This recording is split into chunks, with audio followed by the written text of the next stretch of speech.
If this doesn't happen by the time I'm 30, like I'm blowing my head off.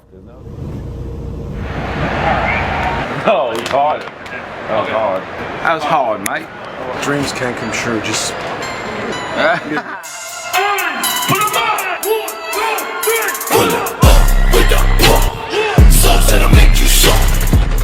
굉장히 자극적인 비트와 가사. Suicide Boys는 누구일까요? Suicide Boys는 서로 사촌 관계인 Scream과 Ruby the Cherry로 이루어진 미국 뉴올리언스 출신의 랩 듀오입니다. 루비는 본명 에리스토스 노먼 페트로로 1990년 4월 그리스계 아버지와 미국계 어머니 사이에서 태어났고, 스크림은 본명 스콧 앤서니 아르서녹스로 1989년 4월 출생입니다.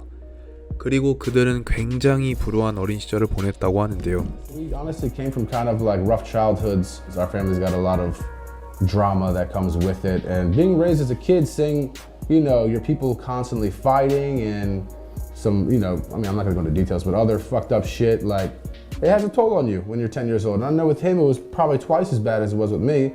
Plus, he was living in financially, lower income. Yeah, low income homes. Basically, like, it was like the projects. Almost the projects, yeah. I didn't really have like the childhood that every child had, you know? I had a fucked up childhood. He was taught to work for his shit.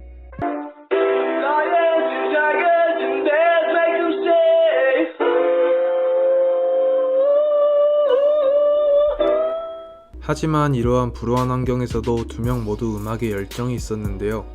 루비는 10살 때부터 드럼과 기타 등 악기를 연주하기 시작했고, 스크림은 13살 때 크리스마스 선물로 턴테이블을 받으며 디제잉을 시작하여 대학교 축제를 다니면서 디제잉을 했다고 합니다. 그리고 스크림은 펜실베니아주 재무장관의 이름을 딴 버드와이어라는 이름으로 활동했는데요. 1987년 그가 기자회견을 열고 모두의 앞에서 자살을 하는 사건이 있었습니다. 한편 루비는 바포레트라는 밴드에서 드럼을 연주했습니다. 그는 밴드에 12년 정도 있었지만 아무도 자신처럼 밴드에 대해 큰 애정이 없는 것 같아서 결국 밴드를 떠났다고 말했습니다. 그리고 2010년대 초반 스크림은 비트를 만들고 랩에 손을 대기 시작했고, 루비는 Old Enough Does No Leopard라는 가명으로 프로듀싱에도 손을 댔습니다.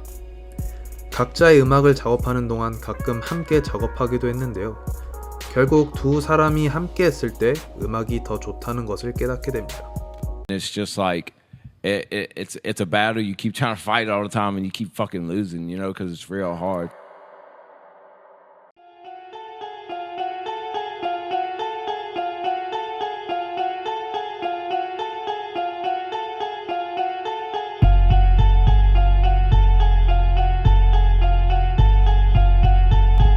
Somebody gave me the Vicodin, and after I felt how that felt, I just like took off on it. I'm gonna try it all because I just tried weed and it wasn't as bad as they said it was, so I'm gonna try it all.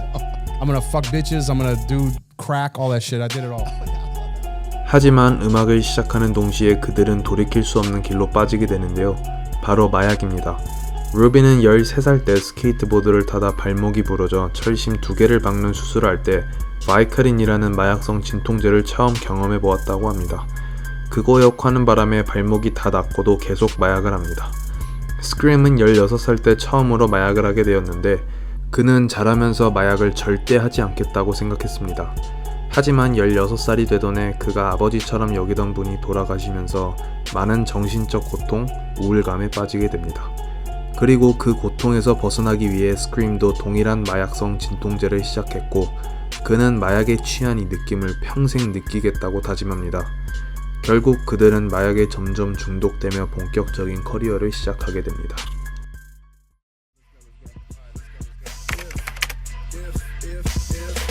그들은 그들의 첫 음악인 Smoke the Sack이라는 곡을 사운드 클라우드에 올리게 됩니다. 하지만 이 곡 이후 2015년도에는 파우야라는 다른 언더그라운드 래퍼와 함께 언더그라운드계에 엄청난 역사를 쓰게 됩니다. 2015 was when my life changed forever. I did a mixtape with the Suicide Boys. We dropped that mixtape and it just blew the fuck up. It's just like, let's go! Started with 1, 2, 3, let's go! Outside in the open cut. Suicide Boys와 플로리다 래퍼인 포야는 Southside Suicide라는 곡을 내게 됩니다. 이 곡은 그 당시 사운드 클라우드를 지배했고 이 결과로 Suicide Boys는 자신들만의 독특한 스타일의 음악으로 메인스트림에 관심을 받게 됩니다. 그 이후로 Suicide Boys는 EP, 싱글, 앨범을 미친듯이 뽑아내는데요. Kill Yourself 시리즈, Grey Grey, Black Suicide Side, Seventh or Saint Kameni, Young Deathly Life 등 2015년, 2016년도 단 2년 동안 무려 177개의 곡들을 만들어냅니다. It's hard though, bro, when you're an addict and you're in that position. Right. You know, people say, "Oh, just be upfront with me," but that's very hard. he It's would very cry, hard. straight up. 하지만 이러한 상승세에도 그들의 마약 문제는 더욱 심각해졌습니다. 특히 스크림의 마약 문제가 심각했는데 그는 하루에 마약성 진통제인 에드레노 혹은 제넥스를 20회씩 투약했다고도 합니다. 물론 그도 끊기 위해 미친 듯이 노력했습니다. 20일 동안 끊어보았지만 잠을 하루도 못 잔 채 그냥 미쳐 있었다고 합니다. 그리고 그는 나는 매일 내 안의 악마와 싸웠어 라고 말합니다. 그리고 그들의 이러한 아픔과 정신적 고통은 노래에서도 그대로 드러났는데요. 인터뷰에서는 그들의 노래가 미국의 한 영화인 거모와 유사하다고 말을 했는데요. 기이하고 기분이 불편해지는 느낌을 받습니다. 그들의 가사에서도 고통과 우울함이 그대로 묻어납니다.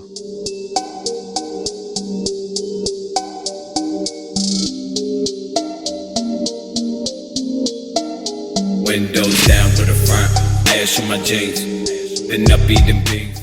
가사에 쓰인 차라리 죽고 싶어, 평화를 찾을 수 없어, 너무 공허해 등 스크림이 마약에서 벗어날 수 없는 고통, 자신의 실수와 실패에 대한 괴로움, 자신의 자아가 파괴되는 모습을 직설적으로 표현하면서 그의 삶에 대한 허무함을 강조합니다.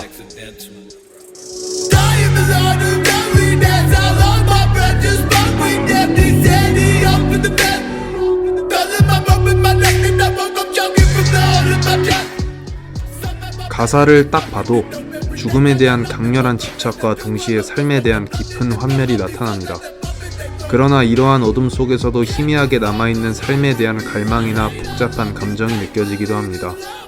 그리고 주류 문화에 대한 반항과 함께 자신들의 처한 환경과 그로 인해 느끼는 고통을 직설적으로 표현합니다.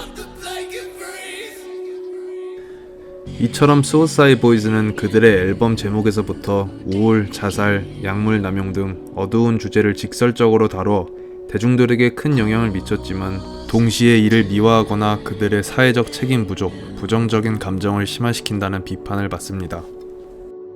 하지만 Suicide Boys가 원했던 의도는 달랐습니다. 그들의 음악은 대부분 부정적인 내용이었지만 마약 중독과 우울증 빼곤 아무것도 가진 것 없는 자신들의 이야기를 음악으로 풀어내며 단순한 자극을 넘어 듣는 이들에게 진정성을 전하려는 메시지가 깃들여 있죠. 그리고 Suicide Boys는 그들의 진정성뿐만 아니라 자신들과 비슷한 상황에 처한 사람들에게도 너만 그런 게 아니야 라는 희망과 공감을 주기 위해 음악을 만들기 시작합니다. 그리고 그러한 방식으로 만든 첫 노래가 바로 Low Key라는 곡입니다.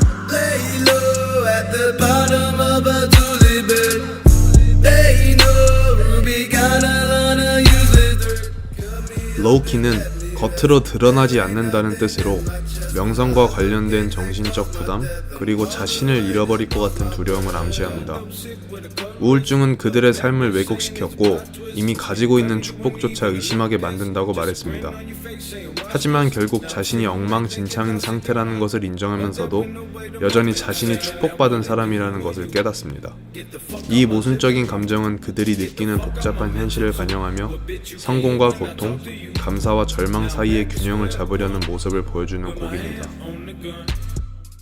You know, one day, yeah, I do hope. You know, aspire to one day be able to like leave all the absolutely. I pills don't want the behind? kids or anybody that looks up to us To think that heroin's cool. To think that like what I'm talking about is like, you know, I'm just trying to be as genuine as I can. One day, fucking, you know, be When completely we're comfortable off enough this and we shit. don't. Dude's 2 years sober?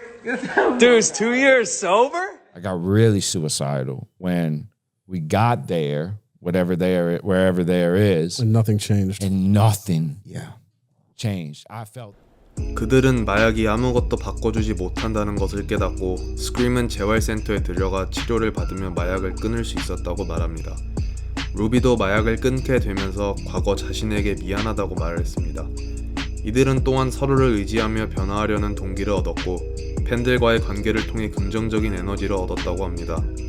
그리고 마약을 끊고 난 이후 그들의 노래의 내용과 정서적 깊이에서 미묘한 변화가 감지됩니다. The sound did kind of change as a result of that, beat-wise, production-wise.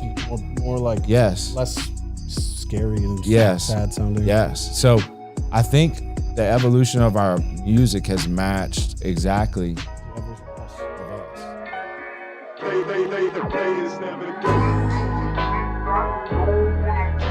루비가 한 말처럼 음악이 조금 덜 무서워졌다라는 말이 맞는 것 같습니다. 하지만 마약을 끊고 나서도 그들은 자신들의 어두운 정체성을 잃지 않았습니다. 다만 음악에서 나락에 떨어진 채 허우적대는 모습에서 과거를 인정하고 앞으로 나아가려는 모습으로의 변화를 보이고 있죠. 이는 팬들에게도 희망적이고 진솔한 메시지로 다가옵니다. 그 후 수어사이드 보이즈는 여전히 앨범들을 꾸준하게 내면서 궁극적으로 팬들에게 용기와 희망을 전달하고자 하는 의도가 가장 크다고 합니다. A lot of these kids are like misfits and outcasts and weirdos, and like he said, never felt comfortable in his own skin. I can relate to that very well, you know, myself. So I think we provide a place for these kids to feel like they're surrounded by their people. Yeah. And they come and A they community. like, yeah, and it's like kids stay in touch and like, Yeah. it's like whole community forms.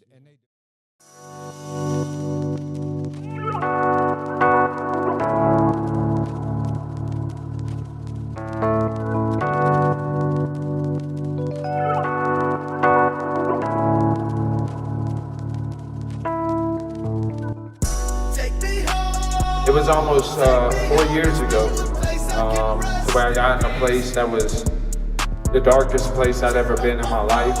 And I got to a place that was so dark and so painful that it seemed like the only way to end that pain would have been to put a fucking bullet in my head.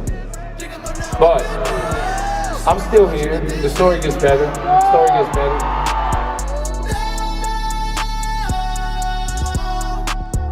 If you're struggling in here tonight, I want to encourage you to please get whatever help you need to get, because me and Ruby love you, and we would not be shit without you guys. We would not be up here without you guys.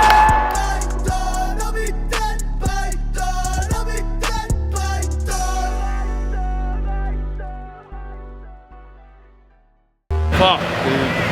That's it right there, bro. Like, that's it. That's what the work, that's what everything boils down to, is like that fucking moment, dude. That's more than just a performance and like people getting bucked. That's like a connection. Like it's like sex with a bitch you love, bro. But it's like, I don't know how to explain it. Fuck, dude, it's powerful. It's powerful.